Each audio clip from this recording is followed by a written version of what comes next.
Reprenem la sessió amb l'última taula rodona de la jornada. I si al matí hem estat parlant de les reivindicacions de llibertat d'expressió i quines són les pressions que limiten la llibertat d'expressió, en aquesta darrera taula parlarem una mica de quins són els límits reguladors, quins són els límits també ètics a la llibertat d'expressió, a la llibertat de premsa, a la llibertat d'opinió. Per parlar d'això tenim una taula que ens ofereix diverses perspectives. L'Anna Clua, professora de Teories de la Comunicació a la Universitat Oberta de Catalunya i membre de la xarxa ciutadana pel dret a la informació i la comunicació, que ens presentarà una mica quin és el panorama també de regulació de la llibertat d'expressió i la llibertat de premsa en un context de creixement del periodisme ciutadà. Tenim també Salvador Alsius, vicepresident del Consell de l'Audiovisual de Catalunya, a part de periodista amb una dilatada trajectòria i professor també de la Universitat Pompeu Fabra, que ens parlarà una mica de quin és el paper del principal organisme regulador que tenim a Catalunya, el Consell de l'Audiovisual de Catalunya. Roger Jiménez, president del Consell de la Informació de Catalunya, és l'organisme d'autoregulació del periodisme de Catalunya que vetlla pel compliment del Codi Deontològic, i Marc Carrillo, catedràtic de Dret Constitucional a la Universitat Pompeu Fabra i amb una llarga trajectòria de recerca i de publicacions sobre llibertat de premsa i els límits i la col·lisió entre llibertat de premsa i els drets de personalitat, que ens plantejarà una mica aquest dilema entre drets bàsics fonamentals com són, per una banda, la llibertat d'expressió i els drets a l'honor, el dret a la intimitat o el dret a la pròpia imatge. Crec que amb això tenim un panorama prou ampli de com està la regulació de la llibertat de premsa, quins són els límits, com dic, tant des del punt de vista ètic com des del punt de vista de la regulació. Sense més, comencem amb una miqueteta de retard, disculpeu els que heu arribat més puntuals. Dono la paraula a l'Anna Clua. Moltes gràcies.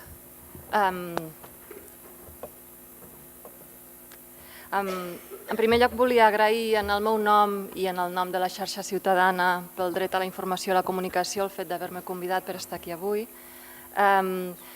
Molts de vosaltres que hagueu vingut atrets pel títol sobre periodisme ciutadà en aquesta mesa de debat més sobre el tema de regulació potser us sentireu decebuts perquè no parlaré exactament de periodisme ciutadà. Vaig estar pensant una mica com introduir aquest tema en aquesta mesa amb els ponents que hi som convidats, i crec que per donar peu a un debat més extens després m'interessava més donar-li un altre enfocament en aquest concepte, que crec que està inclòs en el que són les reivindicacions també de periodisme ciutadà. Però, no obstant, vull fer aquest intent de donar la volta al concepte perquè puguem debatre després tots en taula rodona i després amb el públic. D'aquesta manera, en la definició de periodisme ciutadà que porto preparada es qüestiona d'entrada el típic debat sobre si es tracta de periodisme o no es tracta de periodisme. I jo el que voldria fer és el que voldria fer més aviat és posar l'accent sobre l'actual moment de transformació que està vivint l'esfera pública per la ràpida transformació de les maneres de comunicar-nos. Els reptes que això suposa pel dret a expressar-nos lliurement. Donada la naturalesa pública de la comunicació, entesa com un bé públic en democràcia, voldria fer aquest èmfasi en què periodisme ciutadà del que parlaré es tracta més de ressaltar aquesta condició de ciutadà, més que parlar de periodisme, si és periodisme, si no, si és intrusisme, que són debats que jo crec que són molt importants, més avui en dia amb les xarxes socials, però que potser correspondrien més en un altre àmbit més que no pas en aquesta taula. El que he preparat és, per començar, esmentar 3 dimensions, i veureu que soc molt teòrica perquè tinc la mala... és això, no? Que com a professora d'universitat de l'àmbit acadèmic ens pertoca una mica donar aquesta visió més filosòfica, si voleu, però voldria que donés peu a discussió. Jo crec que són coses que redunden amb el que s'ha dit moltes vegades aquest matí. Considerar la comunicació com una cosa pública. amb 3 dimensions per la seva regulació, que tenen aspectes legals i ètics. I és sobre els drets i deures que aquesta cosa pública de la comunicació reverteix sobre la ciutadania i els professionals de la comunicació. En primer lloc, tenim la comunicació com a bé d'interès públic. L'objecte que es regula és la informació mateixa. Aquí s'estableixen la definició del que es considera informació d'interès per la societat. Com a limitacions a aquest objecte, tindríem el dret a la privacitat o el dret a la intimitat, que són regulats per llei, igual que la veracitat de la informació. Després també està el respecte a les fonts d'informació, la contrastació, la pluralitat, la rigorositat, que són temes que afecten molt els codis deontològics. També el dret a l'oblit, que és un tipus de dret més inclòs avui dia en les polítiques d'internet, de les que es pot parlar en un altre moment. En segon lloc tenim la comunicació com a domini públic. I aquí l'objecte que es regula és l'espai físic o virtual on té lloc la comunicació. Per exemple, l'espai radioelèctric en el cas de la comunicació audiovisual o bé els dominis d'internet.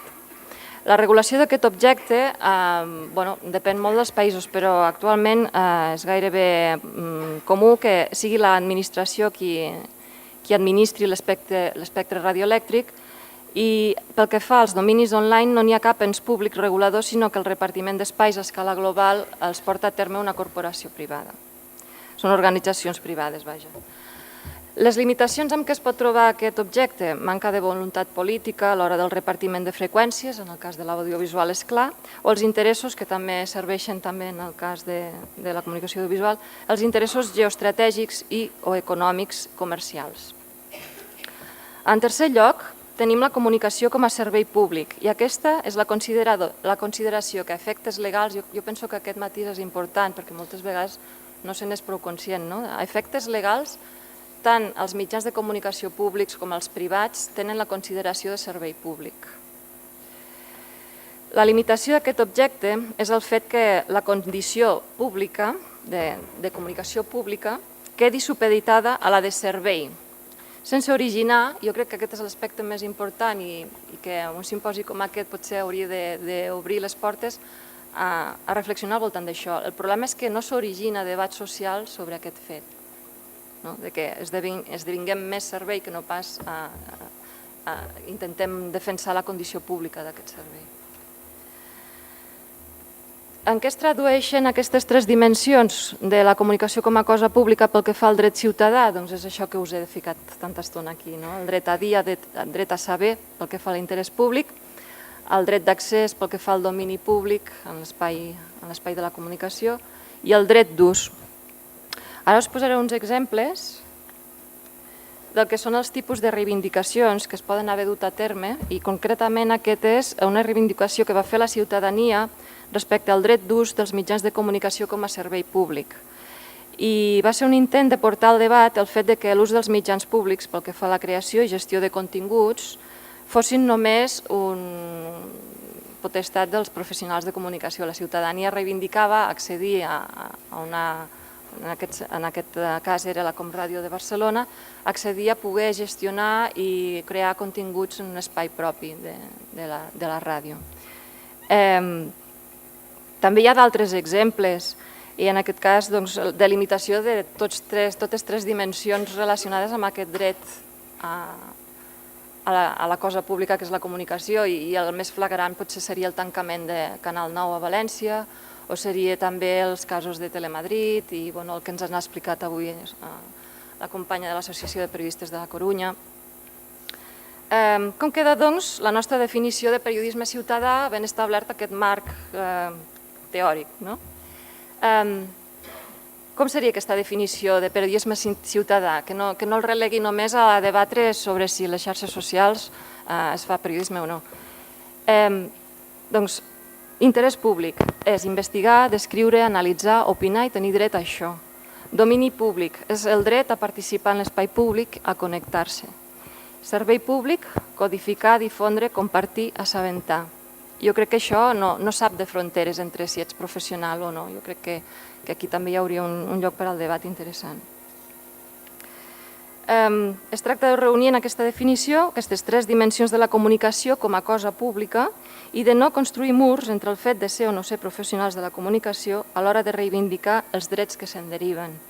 La primera i grandíssima limitació que hem de superar és, doncs, el tancament o potser la fragmentació de mires a l'hora d'entendre la llibertat de premsa i el dret de la informació com a professionals dels mitjans, com a acadèmics, que això passa molt dintre l'acadèmia, i com a societat. Al marge d'aquest problema que reproduïm nosaltres mateixos, quins altres tipus de limitacions podem trobar a l'exercici de la llibertat de premsa i el dret de la informació? N'he agafat només uns pocs. N'hi ha molts més, però m'he centrat en aquests tres que potser són els que també poden donar peu a parlar-ne després. Per una banda hi ha sancions als mitjans socials i aquí podríem englobar-hi mitjans comunitaris, mitjans de base social, tercer sector de l'audiovisual. Hi ha diferents accepcions d'aquest concepte que també donaria peu a un altre simposi, no és el moment aquí de parlar-ne.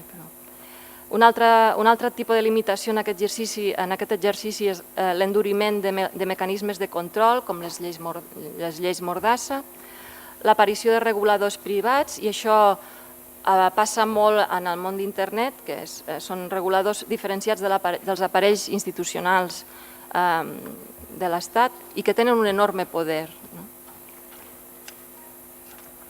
Aniré donant exemples molt breus de cadascun d'aquests tres aspectes de les limitacions. Com a sanció als mitjans socials donaré l'exemple de la sanció que ha rebut la Tele, que és una televisió que opera a la regió metropolitana de Barcelona, 500.000 euros de multa a l'Assemblea de la Comunicació Social per emetre a la freqüència, per emetre sense permís, sense llicència. Darrere hi ha tot un debat de com es va formar l'Assemblea per la Comunicació Social, com es va idear la proposta de la Tele i què és el que es pretenia amb aquesta ocupació de l'espai radioelèctric. Darrere d'aquesta multa hi ha moltes qüestions simbòliques sobre el debat social i públic que es pot generar. Enduriment dels mecanismes de control, les lleis Mordassa, no m'aturaré aquí, ja ho coneixeu prou bé, però hi ha des de limitacions dels periodistes a l'hora de poder informar sobre coses que vegin en el carrer, per exemple en actuacions policials, hi ha moltes coses que ja coneixeu i no m'aturo aquí. Aparició de reguladors privats amb un enorme poder, i aquí tenim el cas de proveïdors d'accés de contingut a la xarxa, com ara la Internet Corporation for Assigned Names and Numbers, que són els que atorguen els dominis d'internet a escala global. Ells regulen qui té un domini i qui no té domini. Cercadors com Yahoo, Google o Bing de Microsoft també han protagonitzat casos de censura en els seus continguts. I operadors de xarxes socials com Facebook o Twitter. I aquí hi ha un petit... Vaig fer una cerca molt breu abans de venir sobre què eren les censures que podem trobar en els cercadors. En aquest cas és Google, quin tipus de continguts censura Google. En el cas d'Espanya hi ha una gràfica, són dades una mica... no són recents, són del 2012, però us podeu fer una idea més o menys de que això existeix. Operadors de xarxes socials, quin tipus de continguts ens censura, per exemple, Facebook. Aquesta potser seria molt light, però hi hauria d'altres qüestions que atentarien, jo crec, al dret a la lliure expressió i a la llibertat de premsa en concret. Ja no em vull estendre més, sinó simplement donar peu a que aquesta filosofada parrafada pugui donar peu a una reflexió més enriquidora, connectant amb el que puguin oferir la resta de ponents de la mesa. Moltes gràcies.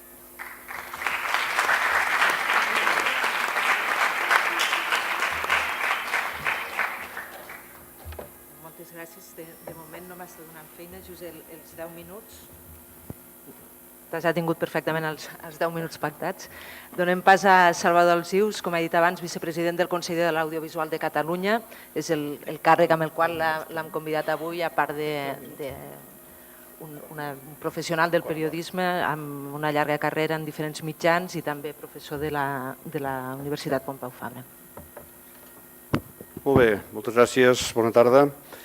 Jo abans de començar la meva intervenció pròpiament dita, tinc una mena d'encàrrec, però encàrrec que he assumit com a propi d'un company de València, un professor de València, que és dir, escolta, espero que no us passeu tot el dia parlant de llibertat d'expressió, llibertat de premsa, sense fer cap mena d'esment el que ha estat, diguem-ne, el més ignominiós que ha passat a les nostres latituds sobre aquest tema al nostre país, en un sentit extens, que és el tancament, però no només el tancament, sinó totes les circumstàncies que han envoltat el tancament de la televisió de València. L'Anna hi ha fet un esment fa un moment, però jo ho subratllo perquè crec que algú ho havia de dir, com deia aquell. En aquest cas parlo, ja dic, per boca d'un altre, però també ho faig propi. Però en tot cas no és això concretament pel que se m'ha convidat aquí, per tant, fet aquesta prèvia, passo a dir el que hagués dit en qualsevol cas. Quan jo era estudiant de periodisme i en els primers anys d'exercici de la professió m'havia manifestat amb altres col·legues pel carrer al darrere d'una pancarta on hi posava «La millor llei de premsa és la que no existeix».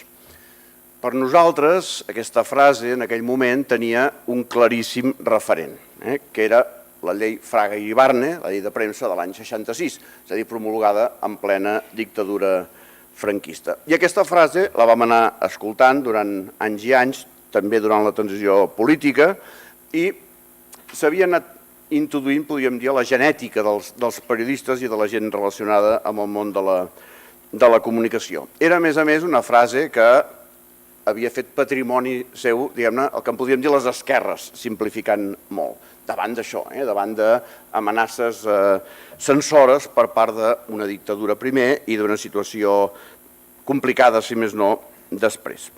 Què passa? Que arriba un moment que aquesta frase la fa seva el neoliberalisme, continua sent molt esquemàtic, perquè és la dreta la que no vol regulació de cap mena.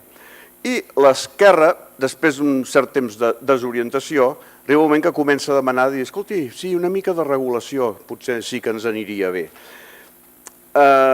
Jo fa uns 5 anys vaig escriure un article, un text per la Universitat Autònoma, que vaig titular «La millor llei de premsa és la que no existeix». I vaig posar-hi ja un interrogant perquè començava a haver indicis d'aquesta mena de tom, de dir, bueno, escolta, alerta, tan ingenuament dir que no volem cap mena de regulació. Jo crec que ara és cada vegada més gran aquest interrogant i cada vegada més ens preguntem si una certa regulació sí que és imprescindible.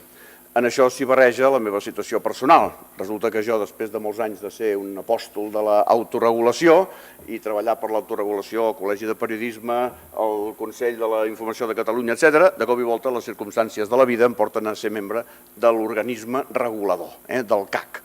I de ser això un apòstol de l'autoregulació m'he convertit en un policia de les zones. I aleshores em passa, és a dir, he viscut en carn pròpia fa algun temps amb un company meu periodista que era del CAC i que vaig apreciar en una reunió que fèiem sobre no sé què, que ell era molt reclamentista, més del que ho era jo, va haver un moment que li vaig dir el que et passa a tu és que tens caquitis, referint-me al CAC. Doncs resulta que ara, diguem-ne, el presumpte sospitós de tenir caquitis soc jo, però intentaré, us ho prometo, diguem-ne, no caure de forma exagerada amb la cosa aquesta de reclamar més regulació i més regulació i més regulació, perquè això també acabaria sent de dretes i jo no vull ser de dretes. Llavors la pregunta és què s'ha de regular i què no.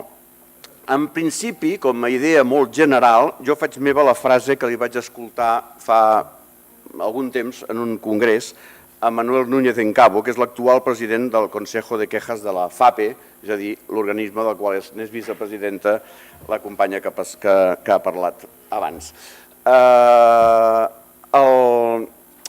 El Núñez Encabo va dir, en matèria, parlant de què s'ha de regular, va dir, en matèria d'infraestructures, diguem-ne, o de tecnologies, etc., tot el que calgui, no vol dir tot. En matèria de continguts, el menys possible. Jo crec que és una bona filosofia aquesta, com a punt de partida. Doncs bé, faré, diguem-ne,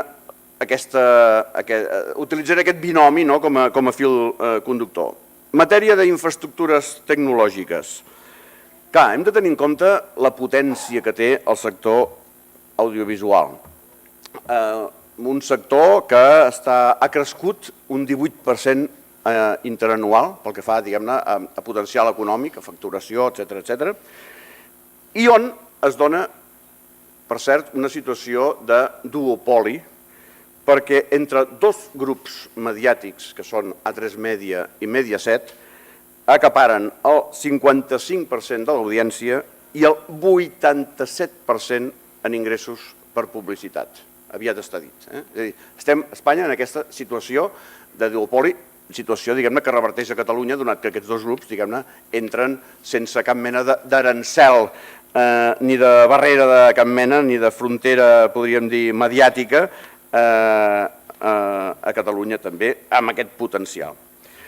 I tots sabem, d'una altra part, que l'espai radioelèctric no és il·limitat, no és infinit, i per tant que cal que algú faci de guàrdia urbà, que digui això és possible, això no és possible, vosaltres podeu ocupar aquest lloc, vosaltres no el podeu ocupar.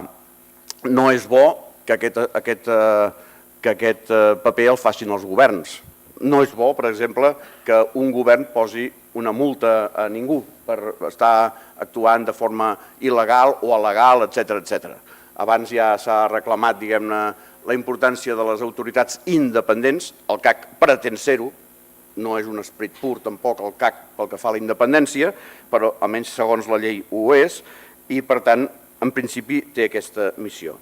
Qüestions candents, qüestions claus. Aquest any, últimament, d'això en parlarem durant molts anys, és a dir, que si us ho estudieu per un examen, no ho estudieu els estudiants només per l'examen, sinó que penseu que aquest concepte l'arrossegareu durant un temps. Hi ha el tema del dividend digital. La voracitat de les companyies de telecomunicacions va fer ja fa uns quants anys que Europa digués, les institucions europees diguessin no us preocupeu, us reservem una franja de la banda de freqüències per vosaltres, per les companyies telefòniques i comunicacions de les que us fan falta a vosaltres. I per això, diguem-ne, totes les teles que ocupaven aquesta franja i tal, tothom resintonitzant els seus aparells perquè la franja per les telecomunicacions, diguem-ne, per la televisió en obert, s'ha fet més petita. Això anirà més perquè ara volen una altra, hi ha diferents... I què pot passar? Pot passar que arribi un moment que la televisió en obert, almenys tal com la coneixem ara, la TDT i tal, hagi de cedir completament el seu espai. Això en detriment de què? Segurament en bona part del servei públic, perquè en principi és de les televisions en obert de les que s'espera un més clar, un més definit interès pel servei públic. Per tant, aquests temes infraestructurals tampoc no són ni neutrals ni innocents des del punt de vista dels continguts. Un altre ítem, vaig de pressa, faig gairebé un inventari de qüestions. La diguem-ne, reorganització necessària del mapa de la ràdio i de la televisió a tot arreu, però ara em refereixo especialment a Catalunya, i com fer-ho en clau catalana, en clau, diguem-ne, dels interessos propis de la nació catalana. En aquest sentit, s'està elaborant un llibre blanc del sector audiovisual a Catalunya. En principi, la responsabilitat de fer aquest llibre blanc ha recaigut sobre el CAC per encàrrec del Parlament de Catalunya i en això estem, en veure com en diferents escenaris possibles de la situació política es podria reorganitzar el sector radioelèctric per tal que es reparteixi de la manera més justa possible. Deixem-ho així. Sense oblidar, i aquest seria un tercer element, el tercer ja últim d'aquest apartat del de les infraestructures, hi hauria moltes coses a dir, però he triat aquests tres, sense oblidar l'anomenat tercer sector. El tercer sector del qual formaria part la tele, aquesta que han tancat, etc., o formaria part les emissores de ràdio i de tele universitàries, és a dir, tots els mitjans de comunicació fets sense ànim de lucre, en general, d'ONGs, d'universitats, etc., estarien enquadrats en aquest anomenat tercer sector, al qual la llei de telecomunicacions, perdó, la llei audiovisual catalana, li reserva un paper i diu s'hauria de reservar espai per a aquest tercer sector. Heu vist vosaltres una llei que desenvolupi aquesta idea de la llei general? No, oi? Jo tampoc. Això queda pendent, està eternament pendent l'atenció a aquest tercer sector. Continguts. Hi ha uns quants elements de continguts sobre els quals hi ha un ampli consens social sobre que és important fer-hi atenció. per exemple, poca gent posa en dubte que, per més que sigui odiós, com era la frase del Manuel Núñez Encabo, en matèria de continguts, el menys possible. Doncs dins d'aquest menys possible, gairebé tothom està d'acord que el tema de la protecció dels menors d'edat, ara es recomana que no es digui només menors, sinó menors d'edat, per no minoritzar els menors d'edat, i això en diferents aspectes, tant des del punt de vista de l'audiència, és a dir, ells com a audiència televisiva, que cal protegir-los, com també com a subjectes informatius, quan les teles els fan servir com a testimonis d'una tragèdia, etc., a la porta d'un institut o allà on sigui. Sobre això hi ha un ampli consens i Europa té normes, i Espanya té normes, i Catalunya té normes, hi ha lleis molt dures de protecció de la infància que inclouen la dimensió mitjans de comunicació. Publicitat seria un altre aspecte, diguem-ne, que sol admetre's que ha d'estar regulat, que no pot haver-hi publicitat a totes hores, llavors tant des del punt de vista quantitatiu, de quantitat de publicitat, com des del punt de vista qualitatiu, de quina mena de publicitat, si és enganyosa, si no ho és, etc., doncs això és objecte de regulació. Hi ha altres aspectes, potser menys recordats, les garanties d'accessibilitat als mitjans de comunicació o les obligacions del servei públic que, tal com s'ha dit, haurien d'afectar naturalment en major mesura els mitjans públics, però també en bona mesura els mitjans privats. Però, a més, van apareixent nous temes que ens deixen de vegades una mica perplexos, sobretot si som grans defensors de la llibertat d'expressió i de dir, en matèria de continguts, la mínima regulació possible, van apareixent altres coses que ens obliguen a replantejar-nos, de dir, voleu dir que això no s'hauria també de regular? Posaré dos exemples només, llàstima que no em puc allargar, perquè sobre un m'agradaria parlar-ne molt més extensament, però ho he de fer un altre dia. Un d'aquests temes que ha aflorat fa no gaire és el tema del joc online. El joc online i la implicació que els menors d'edat estan tenint cada vegada més pel que fa a les apel·lacions des de les teles, des de les transmissions de partits de futbol, etc., a que juguin, això s'està convertint i es convertirà a mig llarg termini en un problema descomunal, si algú no hi posa, diguem-ne, uns certs límits. Per tant, jo sentint-ho molt, quan diuen, no, això no... No, escolti, normes perquè les empreses sense escrúpols que es dediquen a això no comencin a captar gent que es converteixin en uns autèntics addictes en qüestió de molt poc temps amb tot el que això suposa de ruïnes psicològiques i materials per tanta gent. Sembla ser que ara hi ha en marxa un decret regulador a Espanya que va amb la tendència de pal·liar el tema. Nosaltres al CAC considerem que no és suficient i hem presentat moltes esmenes o propostes d'esmenes al contingut d'aquest decret, perquè se'ns va demanar que ho féssim.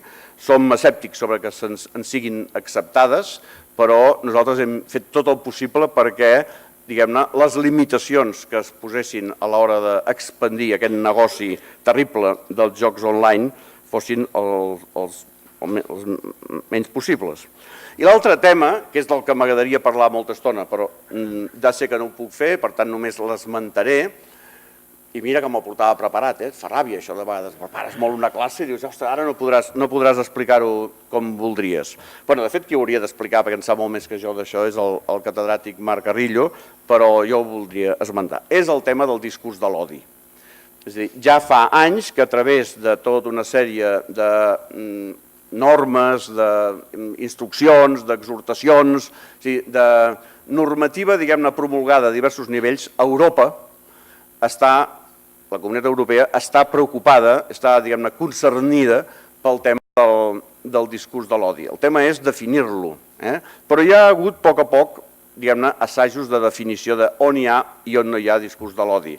Això té una jurisprudència tant a nivell europeu com a nivell espanyol sinuosa, diguem-ne, dubtosa encara, perquè de vegades es diu no, hi ha discurs de l'odi només pel fet de proferir expressions, diguem-ne, que incitin a l'odi, i hi ha un altre tipus de jurisprudència que diu no, només si, diguem-ne, la incitació és a cometre conductes, és a dir, invitació a cometre conductes violentes que es derivin d'aquest discurs, aleshores sí que ens ho prenem en sèrio i tal, i si no, tal.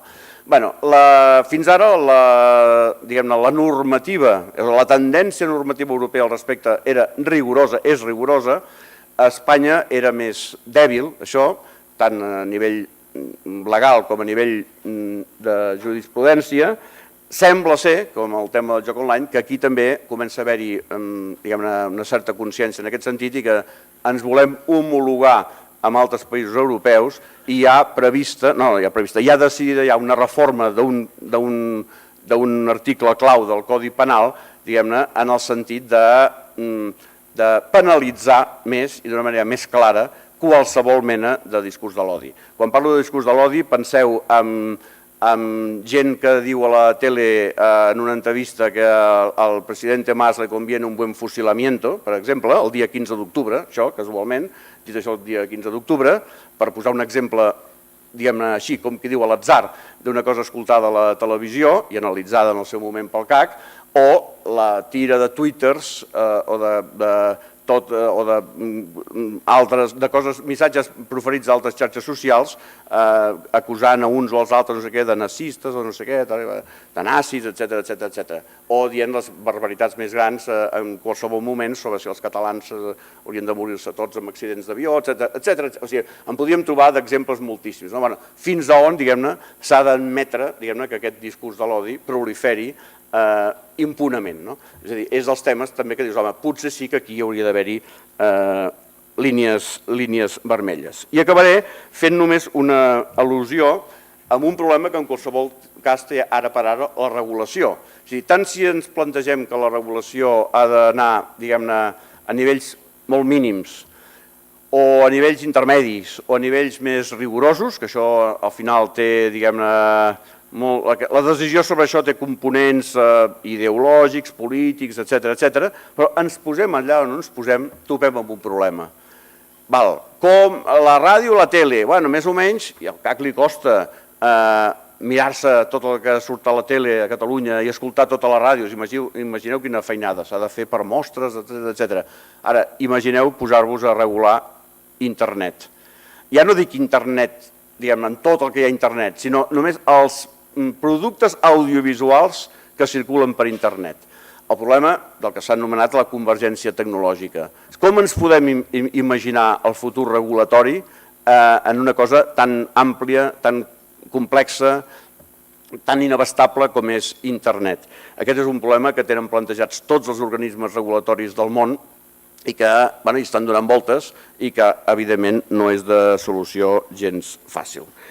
I, conscient que estic acabant el temps, acabaré, això sí, ja que puc haver semblat excessivament afectat pel allò que he anomenat abans el virus de la caquitis, és a dir, del regularisme excessiu, deixeu-me en canvi que faci una crida, o sigui, que m'arrengleri amb el que ja s'ha dit aquest matí a l'hora de rebutjar una cosa tan manicomial com la que se li va passar pel cap fa uns quants dies al ministre de Justícia, el senyor Rafael Català, obrint la porta a sancionar els mitjans que publiquessin filtracions a sumari. És a dir, així com la regulació segurament ens ha de portar a establir unes línies vermelles en un sentit, n'hi ha unes altres que han de ser en vermell, diguem-ne, molt més fort encara, que són aquelles que ens portin a defensar la llibertat d'expressió, perquè això sí, diguem-ne, si hem de, en cas de dubte, i això ja la primera esmena de la Constitució americana ja ho deia, en cas de dubte, diguem-ne, tirem-nos pel cantó de la llibertat d'expressió. Gràcies.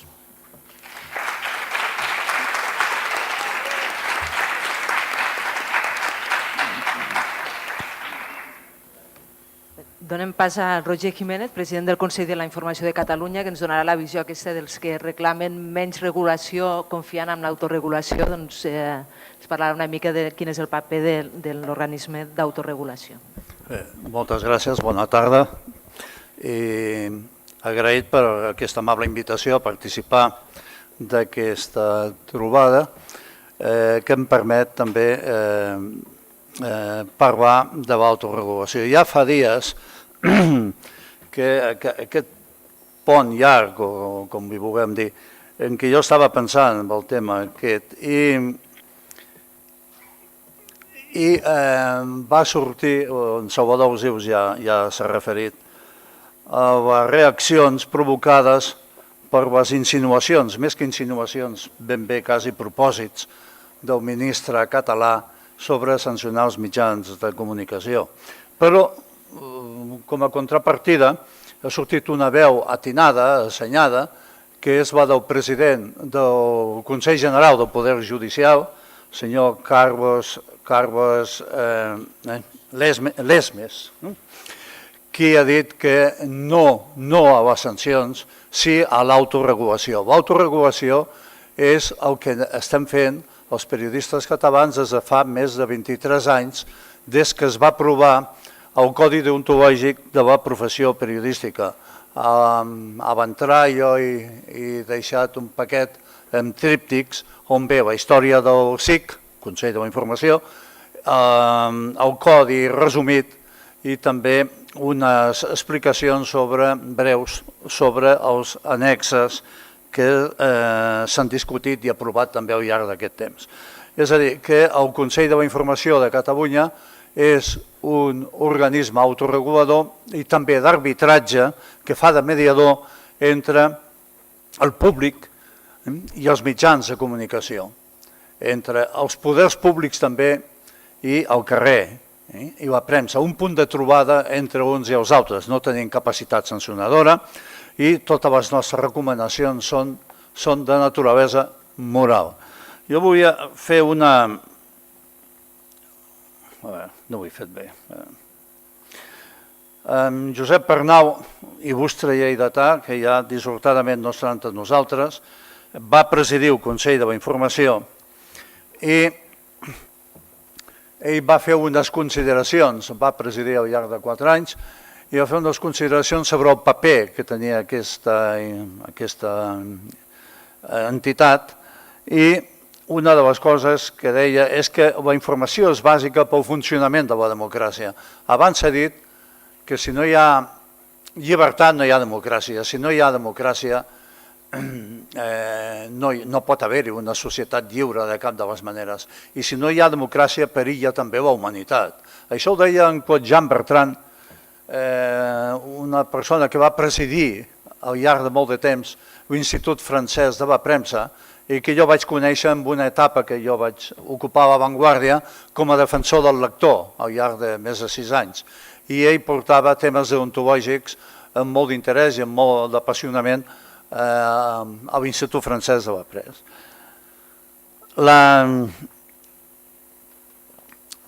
Hi ha un dret intrínsec dels funcionaris a la informació. Abans comentava amb l'amiga Maria Dolors Massana, m'explicava uns casos dramàtics més enllà dels límits tolerables d'altres països, d'Àfrica i d'altres indrets, de persones que ho estan passant fatal, perseguides, empresonades d'una manera arbitrària i total, etc. I estàvem dient que comparats amb aquests països i amb aquestes situacions, evidentment, estem en el millor dels mons, podríem dir.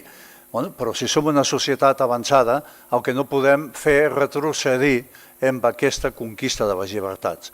I clar, hi ha una entitat internacional que es diu Freedom House, que és independent i que es dedica a analitzar la llibertat de premsa arreu del món, que situa Espanya al lloc 54. Fa 20 anys estava al lloc 14. Com més numeració hi ha, pitjor van les coses. És a dir, que de 14 a 54 hi ha un tram important que és motiu de reflexió, de sèria reflexió per part de tots. Abans s'ha fet esment de la llei Mordassa, que és la llei de protecció de la ciutadania, de seguretat ciutadana, i també de la llei de transparència, que són unes lleis que no van precisament en favor d'aquestes llibertats. Volia fer unes aportacions sobre el dret dels ciutadans a la informació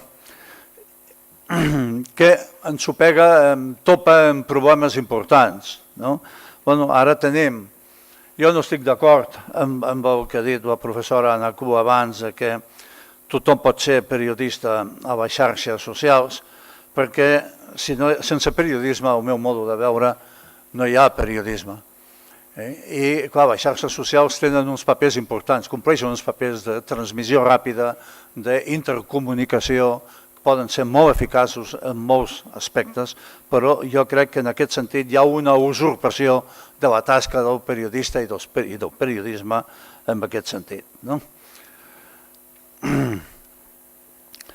El Consell jo ho passo per alt perquè ho tindreu i si teniu 5 minuts o menys després per donar-hi un cop d'ull està ben explicitat, el tríptic aquest que he deixat, no pot censurar els mitjans, es fa una investigació de les queixes que presenta el públic i es basa, defensa el codi deontològic de la professió periodística.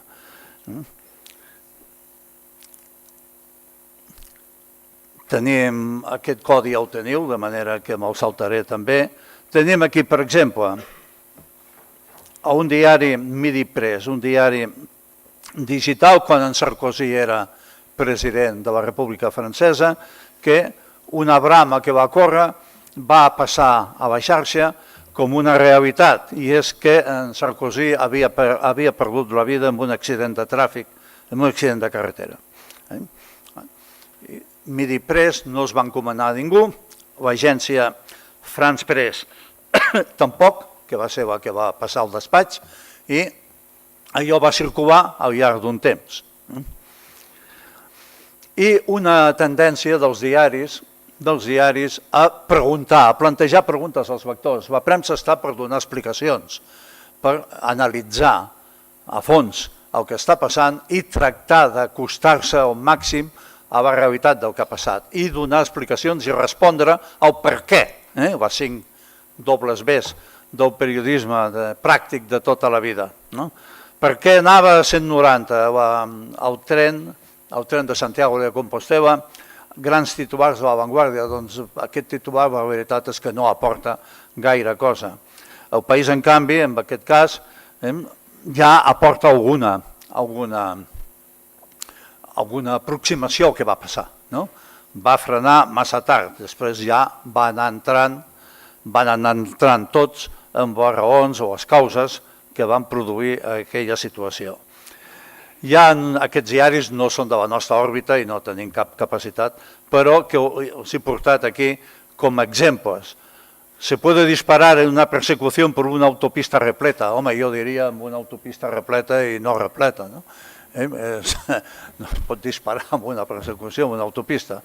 Leopoldo López, aquest és un diari, l'anterior era un diari xilè, aquest és un diari veneçolà. Leopoldo López, un dirigent de l'oposició al Nicolás Maduro, lo pondran preso. Està preso, sí. Preso, i ara què? Doncs és un altre bon interrogant. ¿Cómo se explica el accidente de la 5 Sur? El diari xilè d'abans. L'accident provocat del copilot de l'avió de Germanwings als Alps francesos. El Bill Zeitung fa una pregunta per què, el Periódico de Catalunya per què, he triat uns quants, La Razón per què, el Neige Matin pourquoi, la Provence. No estem per això, estem per donar explicacions i per fer un servei als lectors cada vegada més acurat i més veraç. Aquí tenim el País donant la foto d'un fals Chávez, el desaparegut president de Veneçuela, amb una clínica cubana, una foto que era d'un malalt no conegut, que tenia unes característiques fisionòmiques similars a la d'en Chávez i que van portar que una infermera fes una foto subreptíciament i la passés com si fos la del Chávez, que això al país li va costar, a més de molts diners, per una foto falsa, per una foto no real, doncs li va costar un conflicte, i al país també, un conflicte diplomàtic, i al país-estat, perquè Veneçuela pràcticament va retirar l'ambaixador i va demanar explicacions i es va haver d'anar a Veneçuela, a tota la plana major del país i de la diplomàcia espanyola a donar explicacions. La Vanguardia tenim aquí massacres i bombardeos agudizan la crisis iraquí, versió castellana de La Vanguardia. La versió en català, matances i bombardejos, aguditzen la crisi iraniana. El llenguatge, el control de qualitat, l'estètica, té que veure també amb l'ètica. Per tant, no es pot sortir al carrer sense aquest mínim control que faci que les coses se serveixin en condicions. Aquí va haver-hi una nota en la portada de la edición catalana de ayer. Por un error de edición se hablaba de crisis iraní cuando debía decir crisis iraquí. Veieu les dimensions de la nota, el context de la plana i la importància que tenia el titular.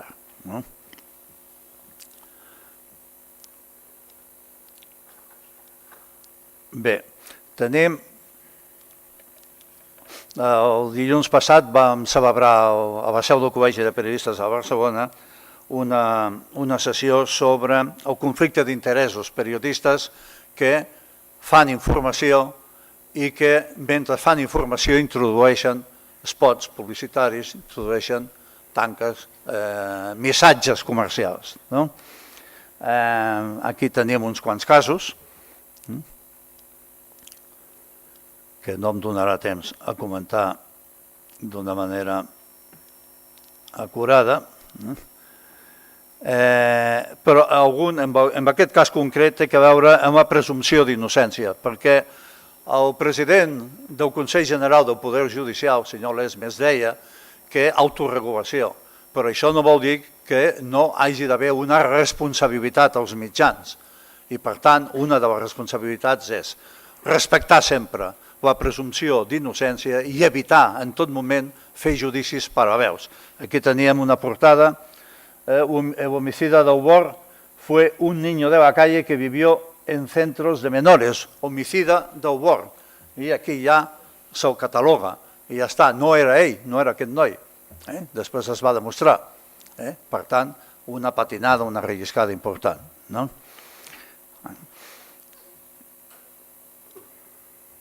No, això és un altre, ja, ok.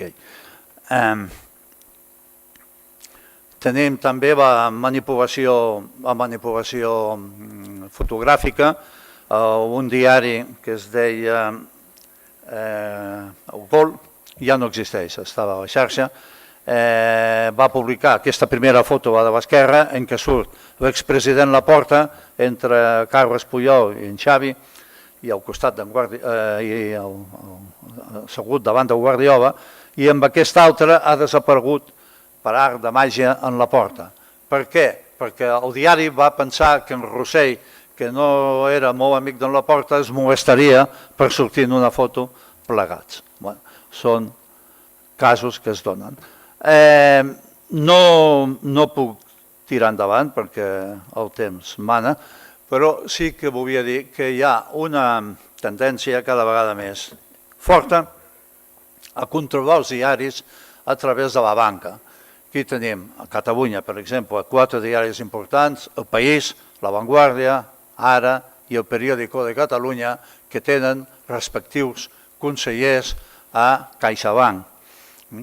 I el grup Prisa ha refinançat el deute amb unes condicions que fan que la banca estigui present al Consell d'Administració i que s'hi quedi. Són idees, dades reals que passen i que són motiu de reflexió, una de les reflexions que jo volia fer. Gràcies.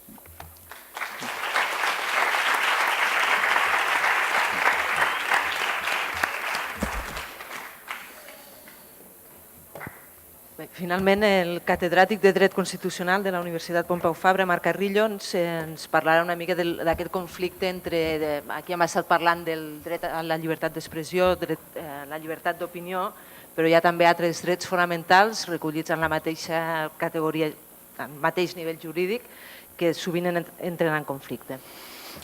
Molt bé, doncs moltes gràcies per la invitació al Col·legi de Periodistes i a la Universitat de Lleida. Jo els hi volia parlar, tal com apareix en el títol de la meva ponència, de les formes des d'una perspectiva jurídica de resolució d'un conflicte habitual en un estat democràtic, com és, d'una banda, els drets a la llibertat d'expressió i el dret a comunicar informació, que no són exactament el mateix, i d'una altra banda, això que se'n diu els drets de la personalitat, és a dir, els drets respecte dels quals moltes vegades la lliure expressió o la informació pel seu contingut pot entrar en conflicte i que afecten a les persones individualment considerades. Em refereixo, quan es parla de drets de la personalitat, a tres drets essencialment, que és el dret a la reputació o dret a l'honor, en segon lloc el dret a la intimitat o vida privada i en tercer lloc el dret a la pròpia imatge. El que diré a partir d'ara, vostès no el veuran mai regulats en una llei, ni tampoc en una Constitució. La Constitució, aquí i a tot arreu dels estats democràtics, estableix unes regles generals que vinculen, que obliguen, però el conflicte de drets el resolen els tribunals de justícia i, sobretot, els tribunals suprems, Corts Supremes o Tribunal Constitucional. Per tant, les regles interpretatives que ara diré, i que són vida quotidiana, doncs són producte d'una jurisprudència del Tribunal Constitucional espanyol que, d'una altra banda, és molt tributària, és hereva de la jurisprudència, és a dir, de l'experiència d'altres tribunals, com el Tribunal Suprem dels Estats Units, el Tribunal Europeu de Drets Humans, anomenat Tribunal d'Estrasburg, el Tribunal de Karlsruhe, el Tribunal Federal Alemany, sobretot. Quines són aquestes regles i que tenen molt que veure en tot el que vostès han escoltat fins ara des de la perspectiva de professionals del periodisme, de responsables d'autoritats reguladores o d'autoritats autoreguladores, com els aquí presents. La primera regla important, que a vegades es confon, és diferenciar entre llibertat d'expressió i dret a comunicar i rebre informació veraç. Inicialment, fruit del que deia en Salvador Alsius, la primera esmena famosa a la Constitució nord-americana, la primera esmena que reconeix la llibertat de premsa, engloba el que ara diré que és llibertat d'expressió i dret a comunicar informació. Què vol dir avui una cosa i l'altra? Llibertat d'expressió és el dret que té una persona a manifestar el seu pensament, les seves idees, la valoració que fa del context que l'envolta, és a dir, emetre una opinió. I avui, en un estat democràtic, la llibertat d'expressió ha de ser màxima.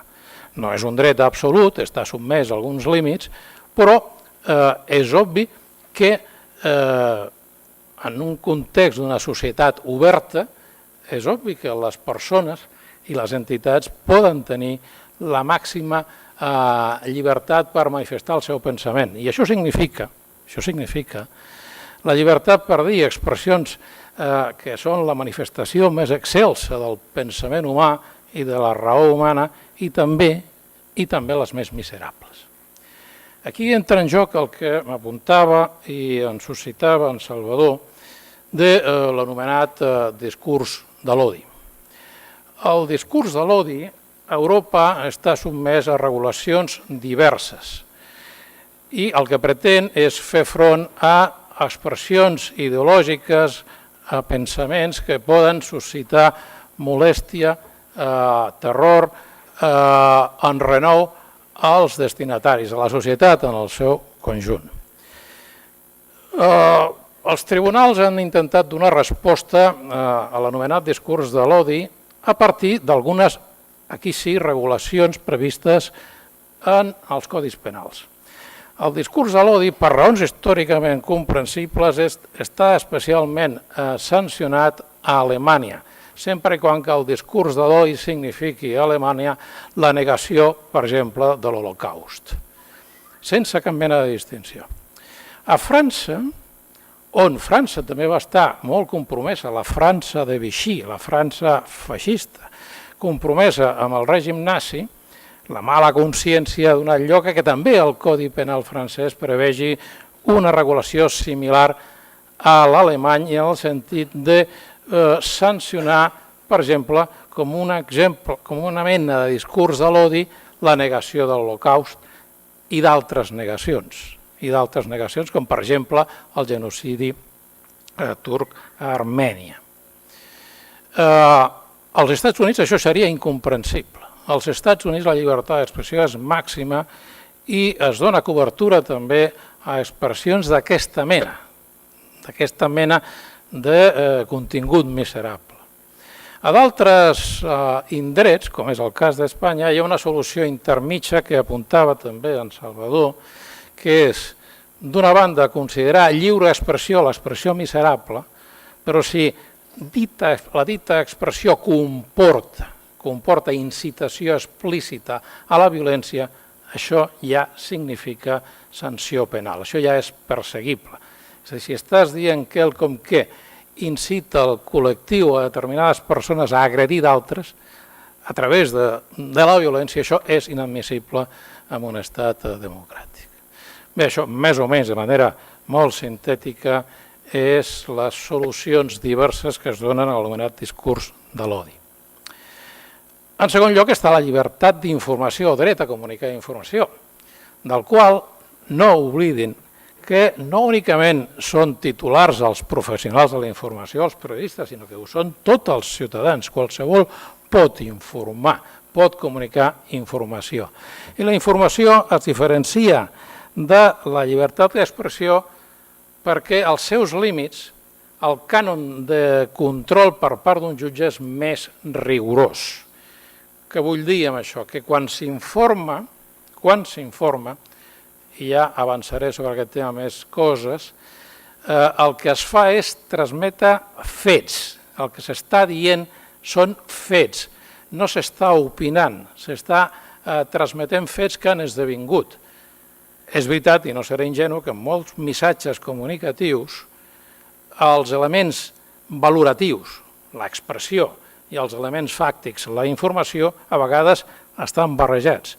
Un bon periodista no pot barrejar-lo. Un periodista que practica el groguisme periodístic, l'amarillisme que diuen, ho acostuma a fer i això és profundament incorrecte.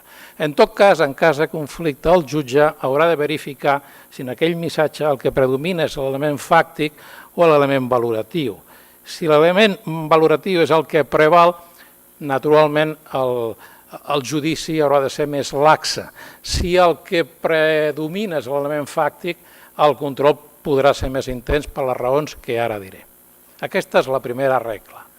La segona és quina és la posició del dret a la informació, en un estat democràtic. Doncs, grosso modo, és una mena de primus inter pares respecte d'altres drets. Respecte, per exemple, als drets de la personalitat que he esmentat abans i que ara m'aturo a definir-los grosso modo. L'honor és la reputació, és la consideració que una persona té en el context social en el qual desenvolupa la seva activitat, el seu crèdit social. La intimitat és aquell àmbit, la vida privada d'una persona inaccessible als altres si no és sota el seu consentiment. Exemples de vida privada és la vida sexual, la salut, etc. I el dret a la pròpia imatge no és el dret a caure bé, que és el que col·loquialment es podria entendre com aquesta persona té una imatge, sinó que en termes jurídics, en termes legals, pròpia imatge significa el dret a no veure reproduïda la imatge física d'una persona a través de qualsevol instrument tècnic, ja sigui vídeo, televisió o també una caricatura. Doncs a partir d'aquí, quin paper juga el dret a la informació? és primus inter pares, preval, no com a regla general, sinó que prevaldrà si incideixen qualsevol d'aquestes dues variables. Una, que la informació pel seu contingut objectiu sigui de rellevància pública, o bé que la informació versi sobre una persona cèlebre, d'una persona que per raó del seu ofici o del seu càrrec representatiu ocupi un lloc preeminent en l'escenari públic. En aquests casos, prevaldrà el dret a la informació respecte dels drets de la personalitat que acabo de definir. Però bé, informar no es pot informar de qualsevol manera. Què diuen els tribunals, i sobretot el que va inventar la regla que ara diré, sobre com ha de ser la informació en un estat democràtic, i que mai aquesta regla la veuran escrita en una llei? Doncs la informació és protegible constitucionalment sempre i quan que sigui diligent, que hagi estat obtinguda amb bona fe, no amb bona fe cristiana, per suposar, sinó amb bona fe professional, deontològica, que compleixi a les regles dels codis deontològics professionals. La qual cosa vol dir que a vegades inclús la informació, tot i que sigui responsable, tot i que sigui diligent, pot caure en l'error, però en tot cas serà protegible. Els explico un exemple molt breument. Això ve d'un cas de l'any 1964, al segle passat, molt conegut, New York Times versus Sullivan, un conflicte jurídic entre aquest diari de gran prestigi, el New York Times, i Sullivan. Sullivan era el fiscal general representant de l'estat d'Alabama. L'estat d'Alabama en aquell període, i segurament també ara, era un estat profundament racista. A l'any 1964, la minoria negra lluitava per al reconeixement dels drets que a través de les lleis aprovades, promogudes pel president Kennedy i aprovades pel president Johnson, en aquella època, president dels Estats Units, reconeixien els drets civils dels negres, de les persones de raça negra. Naturalment, els poders públics d'Alabama feien absoluta abstracció. Es va produir una manifestació a Alabama reclamant això. La repressió de la policia d'Alabama va ser fortíssima, molt violenta, i van produir danys de tota mena, morts, ferits i danys de caràcter material. El New York Times va cobrir la informació i la informació essencialment era correcta però contenia errors. El fiscal d'Alabama va recórrer contra la informació del New York Times i els tribunals d'Alabama, als Estats Units és un estat federal, l'estat d'Alabama els tribunals van donar la raó a les autoritats d'Alabama. Tanmateix, el tema va arribar al Tribunal Suprem, al Tribunal Constitucional dels Estats Units, i aquest va establir aquesta regla. El New York Times havia actuat correctament, tot i que la seva informació contenia errors, però s'havia demostrat que el que havia publicat l'havia contrastat essencialment. Això és la informació responsable, la informació diligent. Per tant, no tota informació en l'estat democràtic té cabuda, per suposat. Té cabuda aquella que hagi estat obtinguda per periodistes professionals respectuosos amb les regles bàsiques de la professió i, naturalment, de les lleis, les poques lleis que al respecte han d'existir. Això em porta a un altre tema que també ha estat abocat aquí, que és d'una gran actualitat. Són les dissortades afirmacions del ministre de Justícia actual sobre la possibilitat, tot i que a 2 dies de les declaracions ja s'ha desdit, de que eventualment els mitjans de comunicació podien ser sancionats si difonien informacions obtingudes a través de filtracions en l'àmbit judicial, és a dir, que vulneressin el secret sumarial. El secret sumarial no es pot vulnerar, per suposat. El Tribunal Constitucional tanmateix ha dit una cosa és respectar el secret sumarial, és a dir, el procés judicial hi ha un període en què no es pot difondre informacions per a aquells que són actors del procés. Ara diu el Tribunal Constitucional amb bon criteri, és una sentència de 1985 en un diari de Palma de Mallorca a última hora, va dir, no, atenció, el secret sumarial s'ha de respectar, però no és una mena de xec en blanc, no és una mena de clàusula oberta perquè el jutge pugui impedir en qualsevol cas informacions relatives al cas. I aquí ve el tema. Si el periodista, d'acord amb la regla nord-americana, aplicable aquí, ha obtingut legítimament aquesta informació, i legítimament vol dir que, per exemple, ha rebut una informació per part d'algú que no manté la identitat, que té bon coneixement de l'administració de justícia, en definitiva, una informació soterrada, qui serà responsable eventualment d'haver vulnerat el secret és el que ha vulnerat la informació a partir del seu coneixement. El missatger, el periodista, si l'ha obtinguda legítimament, i legítimament és escoltar el que li arriba, això sí, i l'ha contrastada, aquesta informació referida al sumari no és perseguible.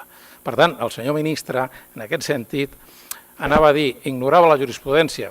Jo soc de l'opinió que no ho ignorava i que potser tenia d'altres finalitats preventives, cautelars o d'avís per navegants, però aquesta és una altra història. Per tant, tercera regla, informació diligent.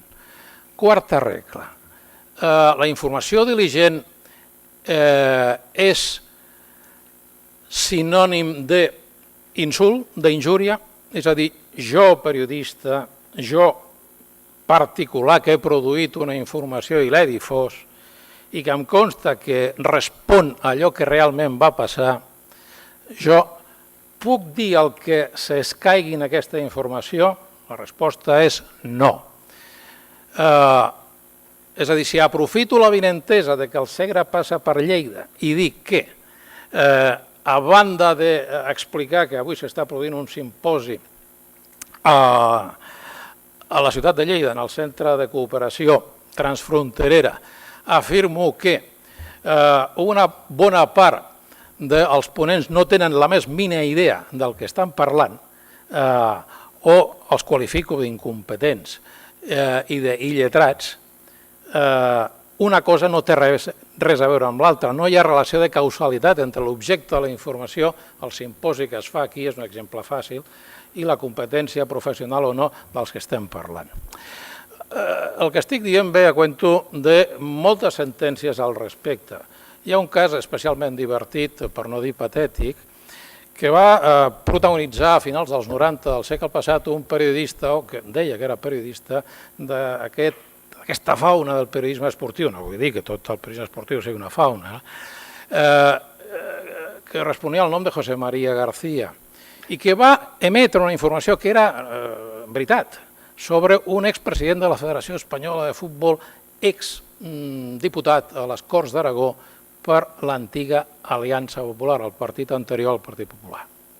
Doncs bé, va donar una informació que era certa, però al mateix temps va començar, fruit del tipus de periodisme que practicava aquest home, a expressar un reguitzell d'insults que no tenien res a veure amb el contingut de la informació. El tribunal no el va protegir. Li va dir, vostè ha produït informació veraç, però això no li donava dret a emetre aquestes expressions.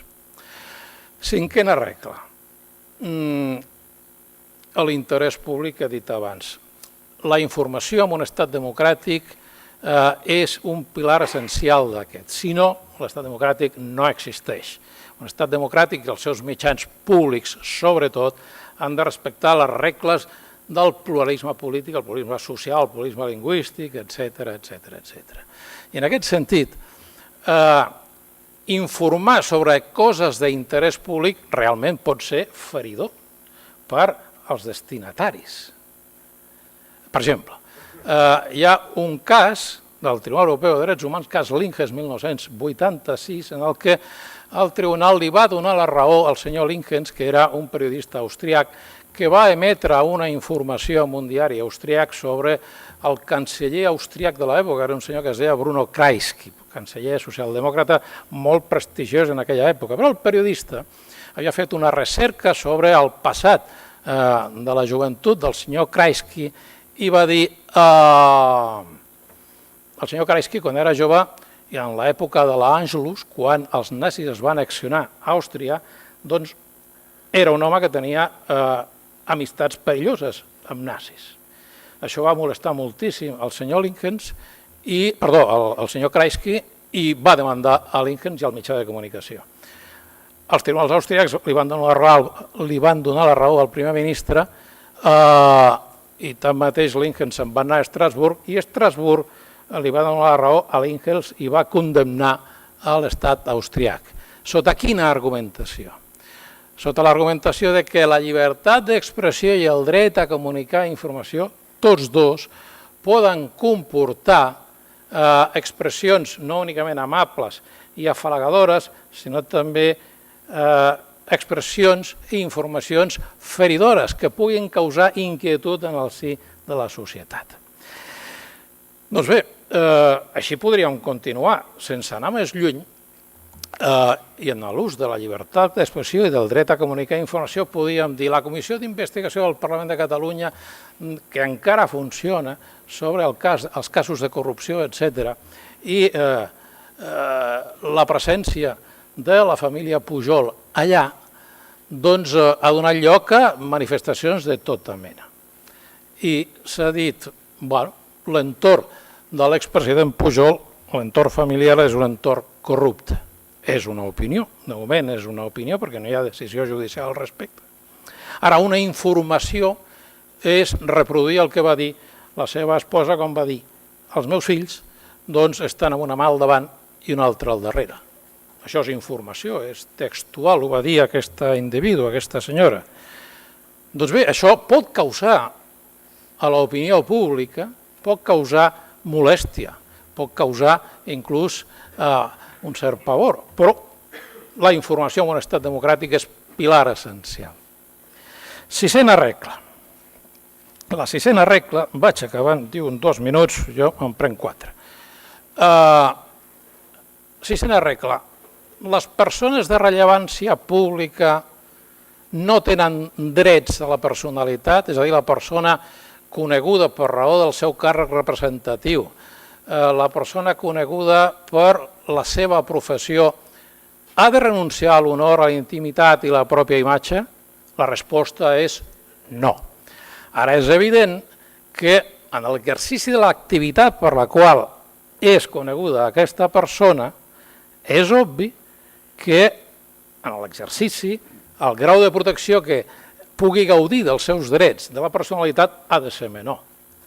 Anem a veure, el senyor Bárcenas ocupava un càrrec important en un partit polític important. Tota la informació que s'ha produït en l'àmbit jurídico-penal és, òbviament, d'interès públic. Aquest senyor encara no ha estat condemnat, és susceptible, naturalment, de la presumpció d'innocència, però el periodista responsable ha obtingut un seguit d'informació a partir de l'activitat dels membres del Poder Judicial i aquesta informació és d'interès, és de rellevància pública. Per tant, el senyor Bárcenas no pot invocar el seu dret a l'honor ni el seu dret a la intimitat, ni tampoc el dret a la pròpia imatge quan entrava i sortia del jutjat del jutge magistrat rus. I per anar acabant, tot aquest conjunt de regles que vostès no veuran en una llei no únicament afecten naturalment els periodistes i els ciutadans en el seu conjunt, sinó que afecten també els ciutadans que en el magma importantíssim de les anomenades TICs, és a dir, les noves tecnologies de la informació i de la comunicació, emeten expressions o emeten informacions, i això ho connecto amb els twitters als quals feia referència en Salvador Alsius abans. El que ha dit a través de Twitter o d'altres instruments de comunicació, obre un parèntesi, la comunicació, per suposat, no queda reduïda a la televisió clàssica i a un mitjà de comunicació escrit, La Vanguardia, El País, etc. No, la comunicació es projecta sobre diversos suports avui en una societat tecnològicament molt desenvolupada. Doncs aquestes regles també són aplicables a aquell que s'excedeixi en l'àmbit de les anomenades TICs. És obvi, vostès coincidiran amb mi, que internet i derivats no coneixen fronteres i el greu problema i el gran repte que té el dret és fer front amb regles precises per identificar els autors, cosa que no sempre és fàcil. Però vull que es quedin amb la idea de que internet i derivats no és una mena de camp obert en el que jo puc fer, vostès poden fer el que s'escaigui. Bé, de moment res més, gràcies.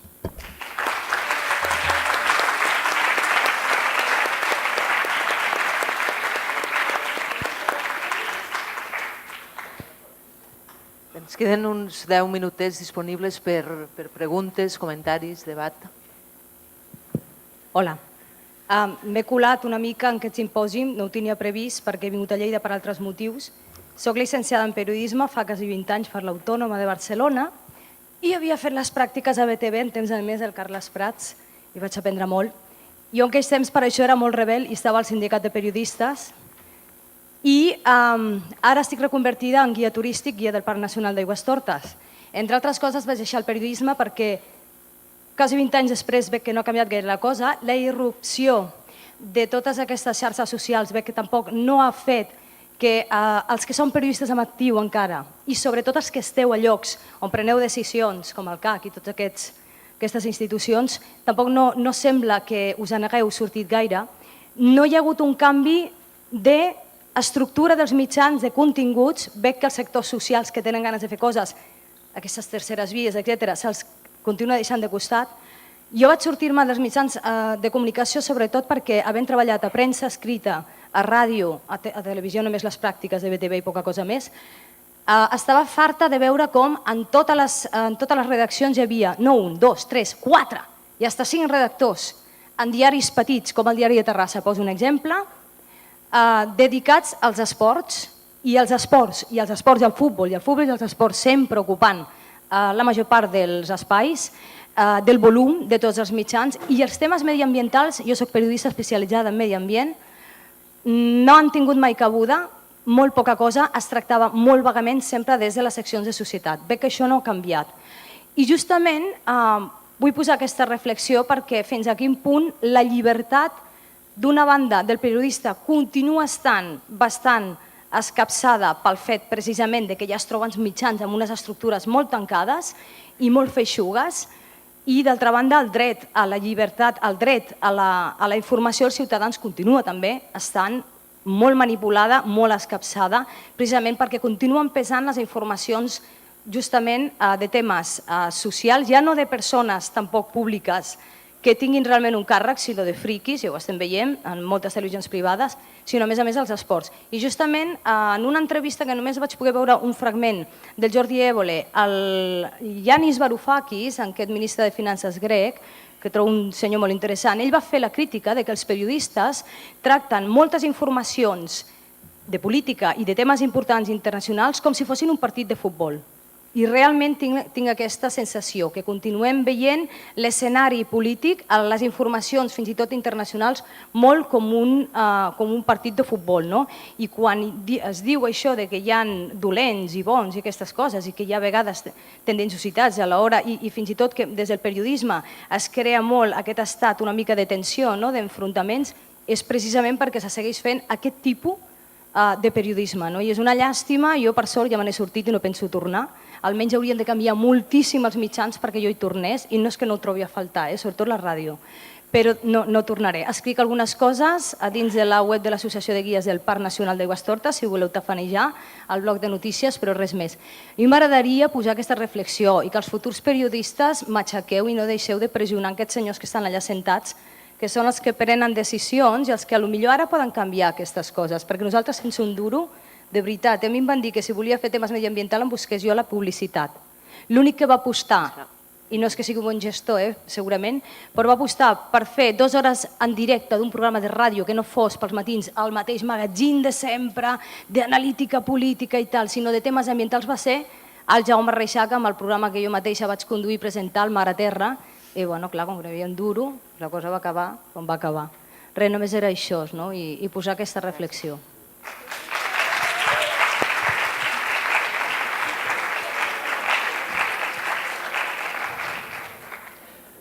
Bé, voldria fer una qüestió reprenent l'últim tema que s'acaba de comentar des de la mesa, que que és aquest terreny tan complicat que hi ha per conciliar el que és per una banda el dret a la llibertat d'informació i el dret a l'expressió i per l'altra banda, com ja han explicat, els anomenats drets a la personalitat. Jo penso que en aquests moments un dels grans reptes que té plantejat el periodisme, la informació, en tots els nivells i en els diferents estaments, és el tema dels judicis paral·lels.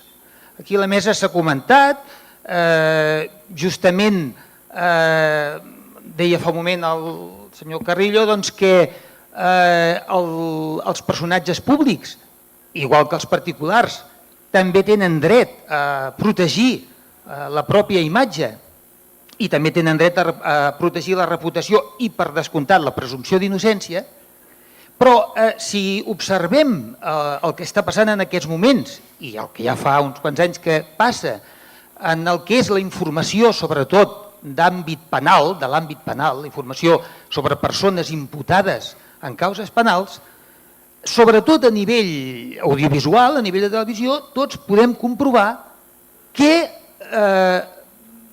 els judicis paral·lels es donen cada vegada de manera més flagrant. La presumpció d'innocència, jo diria que queda en entredit des del mateix moment en què apareixen per televisió en un informatiu imatges de personatges públics, tots tenim al cap el cas Pretòria, per posar un exemple, el cas Palau també, però crec que el cas Pretòria encara és més evident, imatges de persones públiques que acaben de ser imputades per un presumpte delicte. Bé, el que jo vull, és a dir, en aquests moments el que jo constato, i aquesta és la pregunta que vull fer a la mesa, és que de la mateixa manera que per una banda creix la consciència tant a la societat com per part dels mateixos mitjans que la informació cada vegada ha de reunir uns requisits ètics indispensables, també des del meu punt de vista creix el fenomen dels judicis paral·lels fins a quotes, jo diria, alarmants. En aquests moments, ja no dic des dels estaments judicials, des dels òrgans consultius com són el CAC o el Consell de la Informació, es preveu algun tipus d'actuació en aquest sentit? Preocupa aquest tema? Gràcies. A veure, que preocupa el tema, per descomptat, donat que és una qüestió recurrent en fòrums sobre ètica periodística, es recull, jo no sé si textualment, però l'esperit del que s'està dient, el tema de la presumpció d'innocència, en definitiva, en el Codi deontològic del Col·legi, s'afina encara més en un text de revisió del Codi del Col·legi que ja està llest i està esperant només l'aprovació per part de la Junta.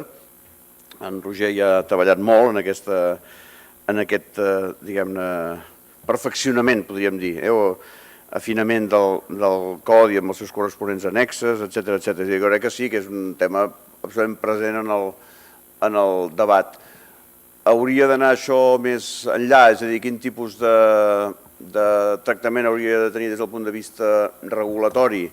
Jo crec que també, vaja, Marc segur que serà el que podrà estendre's més sobre això, hi ha jurisprudència i depèn de cada cas, de cada situació. Ara, que és evident que el tema dels judicis paral·lels ha estat una lacra. Jo sempre he acostumat a dir que en la concepció o l'assumpció de l'ètica periodística per part dels ciutadans, que en definitiva al final és l'important, diguem-ne, que el ciutadà faci seva l'ètica periodística en tant que és el ciutadà el titular del dret a la informació, que és la base de l'ètica periodística, doncs en aquesta concepció del ciutadà jo sempre dic que hi ha un abans i un després marcat pel tema del Càcer, de l'assassinat de les noies del Càcer. I allà va ser la primera vegada que se'ns va posar davant dels nostres ulls com a espectacle un judici paral·lel. Segur que hi ha antecedents, no és que no n'hi hagi, i diguem-ne, la revista El Caso, que es venia als quioscos quan jo era petit, ja era un judici paral·lel constant, diguem-ne, una violació de la presumpció d'innocència permanent. Però jo crec que la gran majoria de la societat catalana i espanyola va agafar consciència d'aquest problema quan va haver-hi aquella sèrie, el famós programa aquell del Pelicano, del Navarro, on hi havia un judici paral·lel permanent. Després això es va reproduir amb el cas del segrestament de la farmacèutica d'Olot. Per tant, sí, és una cosa que ha estat sempre present. Per cert, sobre la farmacèutica d'Olot no em resisteixo a lligar-ho amb una de les coses que explicava en Carrillo quan parlava del saqueig sumarial, que el saqueig sumarial afecta a qui afecta i no els mitjans de comunicació, però de vegades hi ha gent més papista que el papa. Hi ha una anècdota meravellosa protagonitzada per un equip de TV3 que va arribar a Olot quan s'estava investigant el tema del segrest de la farmacèutica i van anar a un municipal a preguntar-li, sisplau, on és el carrer Pere Lloses, que era el carrer on hi havia la farmàcia? Resposta monumental del guàrdia. Diu, sento, no li puc dir perquè és secret del sumari. És a dir, sempre hi ha algú disposat de ser més papista que el papa. I ara, explicant això, ja m'he perdut, però en tot cas, jo cediria la paraula al Marc que pugui, diguem-ne, fixar alguna cosa més sobre si hi ha o no hi ha, que vaja, que n'hi ha segur jurisprudència sobre el tema aquest dels judicis paral·lels. Jo crec que la seva intervenció ha posat el dit a la llaga, entre d'altres, jo qualificaria de patologia, el Salvador parlava de l'acre, coincideixo, és el fenomen ja encunyat dels anomenats judicis paral·lels. El judici paral·lel no és una figura, òbviament, normativa, jurídica, sinó que és una figura periodística o sociològica que, grosso modo, consisteix en fabricar una informació i fer-la verosímil sense cap mena de comprovació. És a dir, és la viva expressió del periodisme no responsable. És la viva manifestació de la vulneració de la tercera o quarta regla que els he descrit abans, que és que la informació ha de ser diligent. I diligent significa que la jurisprudència que afirma això fa una remissió a les regles deontològiques del periodisme i, entre altres coses, això significa, com saben millor els meus col·legues que jo, que una informació, si més no, ha d'estar comprovada 3 vegades, si més no, i a vegades depèn, cal insistir més. Quin problema planteja l'anomenat judici paral·lel? Reiteradament, en mitjans de comunicació, en aquesta fauna, ja ho he dit 2 vegades, d'una bona part dels tertulians que funcionen per mitjans de comunicació, profundament ignorants de quasi bé tot, afirma, sempre amb el degut respecte a la presumpció d'innocència. Si vostè preguntés què vol dir la presumpció d'innocència, dubto molt que molts ho sapiguessin. La presumpció d'innocència és una presumpció que es diu en dret iuris tantum, vol dir que quelcom una persona és innocent llevat de que hi hagi prova en contrari, que es pugui demostrar en fase judicial que l'acumulació de proves de càrrec comporta una conclusió que és condemnatòria. La presumpció d'innocència es pot destruir, òbviament, en dret penal, bé per una prova de càrrec evident o bé per la suma de proves indiciàries. Si és aquest segon cas, és obvi que el jutge s'ha d'esforçar moltíssim i el fiscal s'hi ha acusat també perquè aquesta suma sigui correcta i doni lloc a una conclusió jurídicament plausible. Poca broma. En aquest interregne, què fan els mitjans de comunicació? Han de fer mutis i a la gàbia i no parlar? Òbviament no, això seria l'antítesi d'una societat oberta, una societat democràtica. Han d'informar. Ara, han d'informar de qualsevol manera? No, i aquí entra en joc la quarta regla. És a dir, que la informació que obtinguin de manera legítima, la qual cosa significa una recerca que a vegades pot anar més enllà del que pot anar, òbviament, un funcionari judicial, pot obtenir aquesta informació i eventualment protegir-la a través d'un dret que li dona la Constitució espanyola, el dret al secret professional, que és el dret a mantenir discreció sobre les fonts informatives, llevat, això sí, que aquest secret comporti amagar un delicte del qual el periodista pugui ser responsable. En aquest cas, el jutge el podria obligar a declarar. Però, en fi, té instruments de defensa per a aquesta informació responsable. Ara, si la informació és, com malauradament moltes vegades passa, l'antítesi de la informació, és evident que es vulnera la presumpció d'innocència i, per tant, el dret a la tutela judicial de la persona que està davant del tribunal, davant del jutge. És el que també es denomina l'anomenada pena de passadís, la pena de pasillo. Clar que hi ha una picaresca notòria en aquest sentit, perquè hi ha determinats mitjans de comunicació, com segurament els professionals aquí presents saben perfectament, que per un determinat mitjà de comunicació li resulta més rendible assumir la pràctica d'aquesta patologia, inclús ser responsable jurídicament i tenir que indemnitzar, perquè la indemnització és considerablement inferior al benefici que podrà obtenir per la difusió d'aquesta mena d'informació. Això no hi ha regla jurídica que ho arregli, és un tema de consciència ciutadana, de consciència professional, de respecte institucional, etc. I això, reitero, a parer meu no hi ha llei que ho pugui solventar. És un tema de substracte cultural. Sí, bona tarda. Li volia demanar l'opinió al senyor Alsius.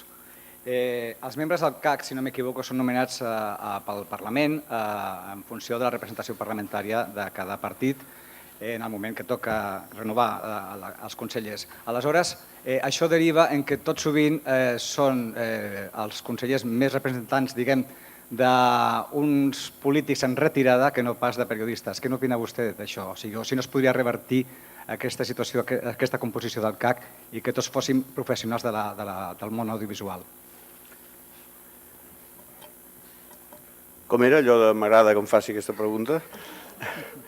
A veure, intentaré ser breu perquè ara en aquests moments, per la meva condició objectiva, gairebé podria escriure un llibre sobre això, entre altres coses perquè jo porto només 7 mesos al CAC, per tant, però ja he estat en contacte amb diversos organismes reguladors de tot el món i aquest és, un problema que tenen tots els reguladors, el que passa que és el mateix problema en el fons del Tribunal Constitucional o del Consell General del Poder Judicial, és a dir, tots els organismes que per legitimar-se han de passar per nomenament parlamentari i en definitiva pel sufragi universal, es troben, diguem-ne, amb aquesta mena de bucle, diguem-ne, que el poder polític aleshores té la temptació de situar, millor dit, el poder partidista té la temptació de situar persones de les seves, entre cometes, en aquesta mena de llocs.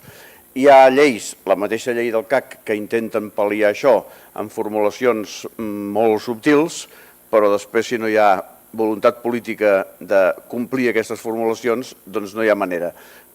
Torno a parlar, com deia ara fa un moment, a propòsit d'una altra cosa, en Marc Carrillo. Al final és un tema de substracte de cultura política. És a dir, si hi hagués la cultura política de fer les coses com cal, això no passaria. La llei del CAC, si tenen la paciència de mirar-se-la, és absolutament claríssima pel que fa a la definició del perfil de persones que han de ser consellers del CAC, en ares de la independència que ha de tenir l'organisme. Després, a la pràctica, això no ha passat. Perquè allò que hace un chico como tú en un sitio como este, diguem que ha estat una mena d'accident d'aquests que hi ha a la natura de vegades, però el cert és que jo em trobo allà, diguem-ne, envoltat d'uns altres consellers, diguem-ne, que són gent, diguem-ne, de clara, diguem-ne, filiació política. No és el meu cas i, per tant, això ho considerem una mena d'accident de la natura. Ara bé, entre les missions que jo m'he proposat anant allà, a unes altures de la vida en què ja no t'ho esperes, diguem-ne, no hi ha només la del treballar tant com puc en el dia a dia. Si he de tranquil·litzar algú de la sala, diré que hi penco bastant. Vull dir, aquells senyors d'allà que a veure què fan, treballar, entre altres coses. Doncs, a part d'això, jo m'he proposat, diguem-ne, observar. Observar per si algun dia el nostre país té l'ocasió de refer, de refundar certes estructures d'estat, com se'n diu, doncs tenir el màxim nombre d'elements de judici per contribuir a que un futur CAC, diguem-ne, sigui una mica diferent del que és ara. Mentre continuem amb el CAC, mentre esperem aquest futur, el CAC sí que existeix actualment i existeix com una entitat que regula, filosòficament està molt bé, però després a la practicitat del dia a dia i acaba rebent, en el cas de Catalunya, sempre són les entitats petites, els mitjans de comunicació petits, perquè com davant la por i la falta de recursos són els que intenten treballar més el dia a dia i regular-se al màxim, en canvi aquells grans mitjans són els que malgrat el CAC, queden exempts de qualsevol instrucció, de qualsevol cosa, digue-li Telecinco, digue-li Antena 3, digue-li d'altres mitjans.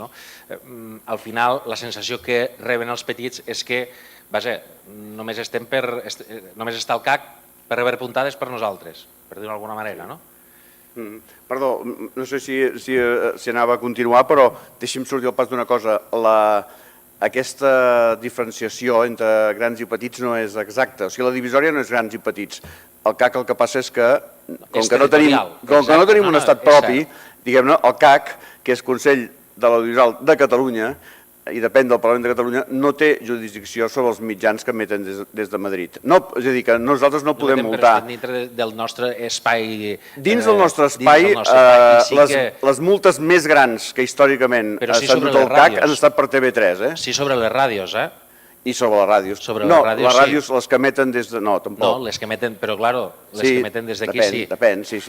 De totes maneres, sí que... De tota manera, a veure, el CAC d'una altra part tampoc és partidari en general, com a filosofia general, d'arreglar aquest món concret audiovisual a còpia de multes. Segurament no és el... No, jo dic que filosòficament l'essència és correcta i és motivadora i necessària, diria, però tinc la sensació que no acaba d'encaixar del tot amb el dia a dia i l'únic que se percep al final és que és un ens de multa, no?, d'això, de repressió. Sancionador. Em sap greu, en tot cas no es treballa en absolut en aquesta filosofia i ara sí que puc parlar, diguem-ne, podríem dir, orgànicament, en nom del Consell, no en el propi.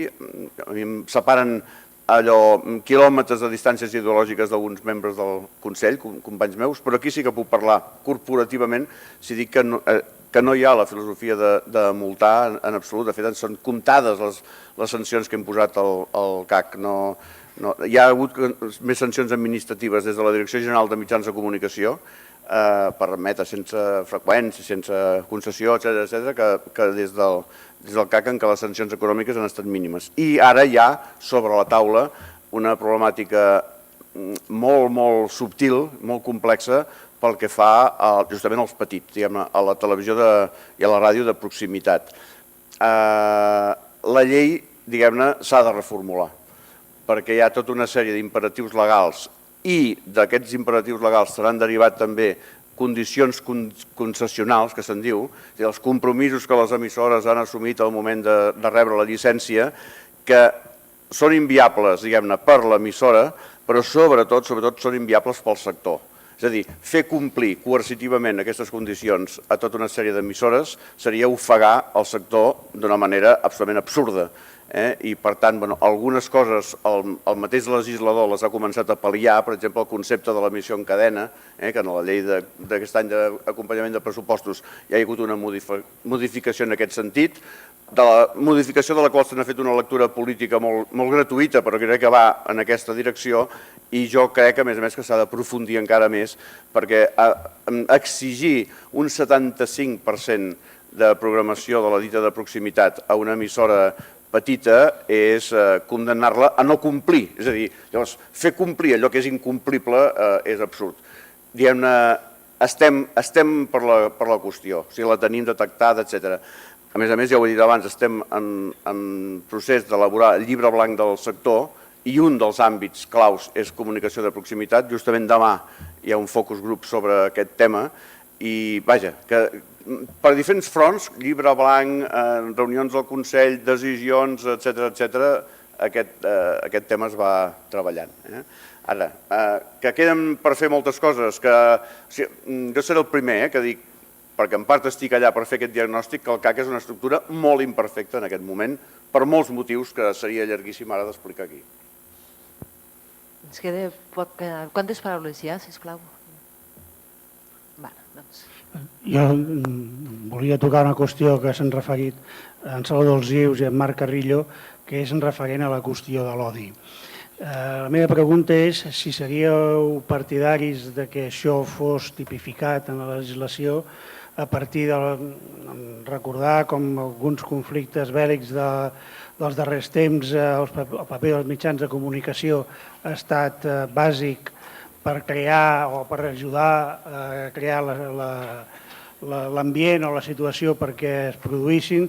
Hem de recordar el cas del conflicte als Balcans o a Ruanda, i no ho dic tant com perquè jo tingui l'inquietud que això pugui succeir en zones més pròximes, sinó simplement com a plantejament purament teòric. No sé, Marc, et sembla? Jo, tal com he dit abans, el que sé i crec que és una notícia esperançadora és que crec que és a partir del 1 de juliol comença a ser vigent una reformulació de l'article 510 del Codi Penal, en el sentit, diguem-ne, de posar més traves, és a dir, de ser de fer el discurs de l'odi més punible, encara que no arribi, fins i tot sense arribar a generar, com es deia, conductes violentes, etc. És a dir, l'expressió per ella mateixa queda recollida a la nova formulació del Codi Penal, la qual cosa alliberarà, diguem-ne, el Tribunal Suprem i el Tribunal Constitucional del que era una certa cotilla, diguem-ne, no? Perquè encara, ell ho aclarirà molt millor que jo, però a mi una de les coses que m'ha xocat al llegir això, ostres, i el Tribunal Constitucional estava constrenyit pel Codi Penal? Es veu que sí, diguem-ne, que no, oi que no hauria d'estar? Doncs ho sembla, perquè hi ha hagut alguna sentència on deia, no, miri, no podem anar més enllà perquè el Codi Penal diu això, no? O sigui, explica-ho, que ets el catedràtic d'això, de la matèria. No, jo, d'entrada, primer, el Codi Penal mai pot constrenyir quelcom que està per sobre, que és la Constitució.